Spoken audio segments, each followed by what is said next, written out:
Nadagdagan pa ang bilang ng mga bus ng GV Florida na natanggalan ng plaka sa pagpapatuloy ng inspeksyon ng LTFRB. Mahigit 200 bus na naturang kumpanya ang kailangang suriin ng ahensya na inaasahang matatapos ngayong linggo. Mula sa Maynila, may ulat on the spot si Ian Cruz.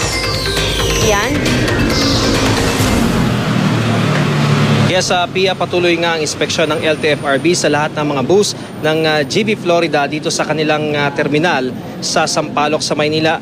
PIA kung kahapon ay umaabot nga ng 27 yung na-inspeksyon na bus. Sa ngayon nga ay umaabot na sa 29 na bus ang tinanggalan ng plaka. Kinuhanan din ng stencil ang motor vehicle at chassis number ng mga bus. At ayon nga kay Attorney Roberto Cabrera ng LTFRB, hanggang Biyernes inaasahan nilang makukumpleto ang inspeksyon ng LTFRB sa may 228 na bus ng Florida.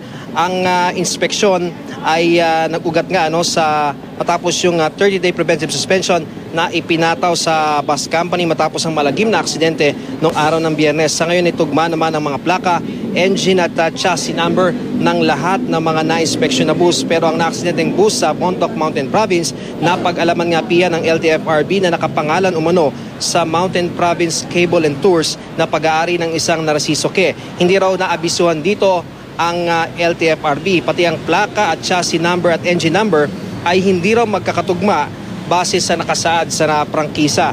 Bawal daw ito at maaaring magdulot ng suspension o revocation ng prangkisa ng buong fleet ng Florida dahil hindi nila ipinaalam sa LTFRB ang nasabing bentahan.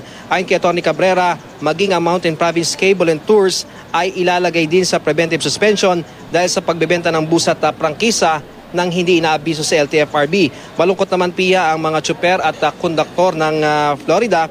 Nila paano na raw ang kanilang kabuhayan kapag tuloy ang di nakabiyahe ang kanilang mga bus. Mamaya nga PIA ay inaasahan na pupunta ang tinatayang 80 hanggang 100 mga bus at conductors o bus drivers at mga conductors itong Florida doon sa LTO para nga sumailalim sila sa seminar. PIA? Ian, linawin ko lang, may balak ba ang LTO or ang LTFRB na silipin yung gumawa ng random inspection doon sa mga ibang bus na bumabiyahe sa parehong ruta na ibinyahe nitong Florida bus na nahulog?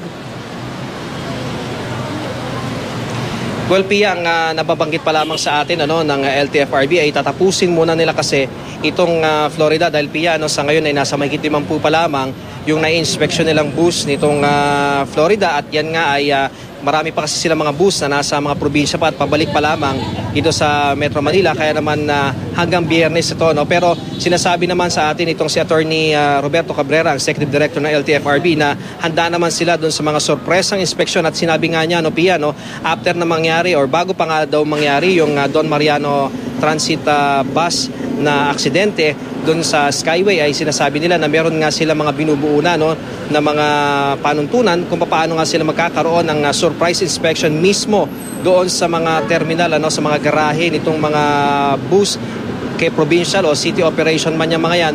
Dahil nga doon nga nila nakikita PIA na sa pamagitan nitong mga surprise inspection na ito ay makikita nila kung roadworthy ba itong mga bus at magiging ligtas ba ang ating mga pasahero kung sila isasakay sa mga nasabing bus. PIA?